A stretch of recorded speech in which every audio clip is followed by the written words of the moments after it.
I'm Paul Bradsaw. I'm a blogger, a publisher, senior lecturer in journalism, magazines and new media, and I'm also a freelance journalist.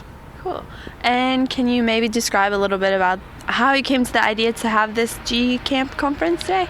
A long process, really. I hosted a conference last year on citizen journalism.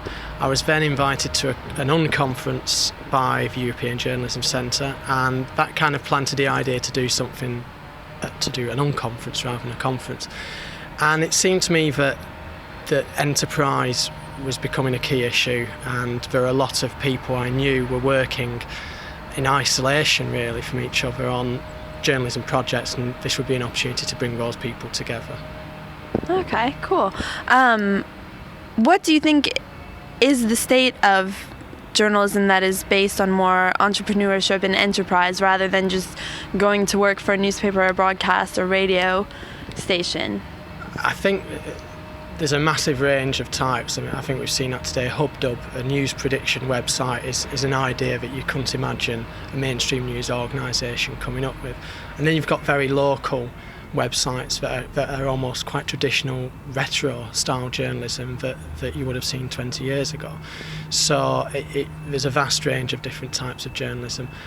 It does remind me a lot of magazines and how magazines start up with a lot of passion, a lot of engagement and involvement with the audience, rather than newspapers in some sense. So it's almost like carrying the magazine mentality of launching new innovative products rather than the newspaper mentality, which is we've got an established product, let's just focus on that. Yeah.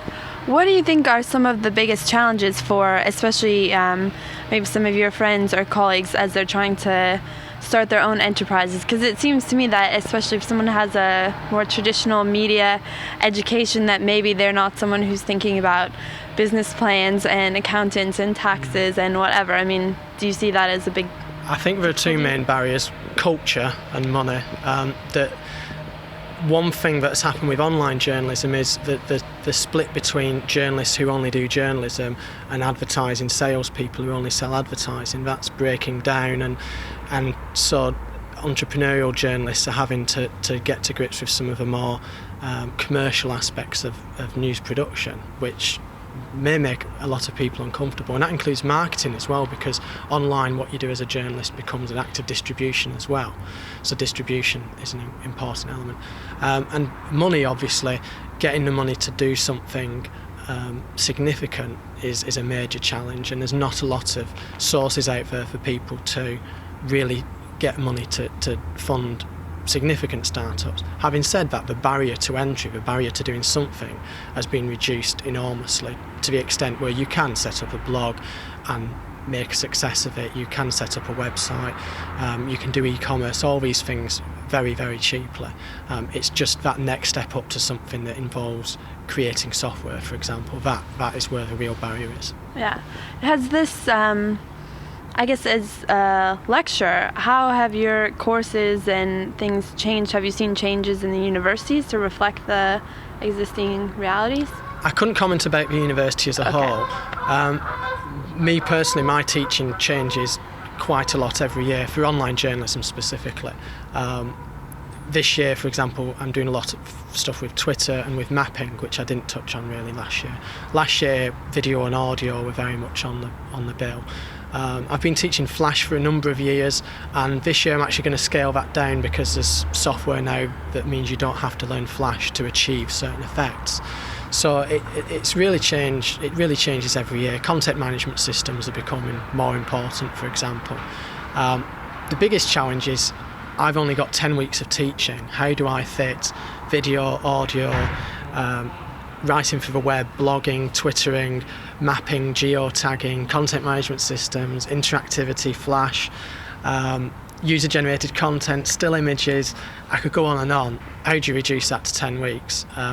And it's a challenge, but students seem quite stimulated by it, and that's really quite important. Yeah. What do you think are some of the most interesting or exciting to you journalism enterprises that are maybe successful in this area in Britain?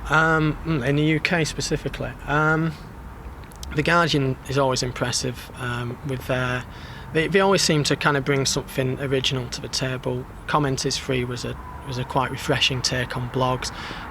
They are one of the few UK sites to do flash interactivity, although the Telegraph are now starting to do some really interesting things there. The BBC, of course, always do a lot of innovative packages, particularly around interactivity and user-generated content. And then in terms of the regional press, the hyperlocal experiment in the North East has been really interesting. The Birmingham Post here are doing some interesting things with bloggers. The Liverpool Echo have done some interesting things with crowdsourcing. So there's a lot of isolated good cases, but I'd like to see that spread a bit more widely, really. Yeah. And then maybe can you briefly just talk about your online journalism blog and maybe how that's evolved in the past year and where you're at with that? The last year has been enormous, really, for the blog. I've been running it for about 3.5 years now, and I think the last year, it's quite obvious to me there has been a tipping point, although I hate that word, but there has been a change.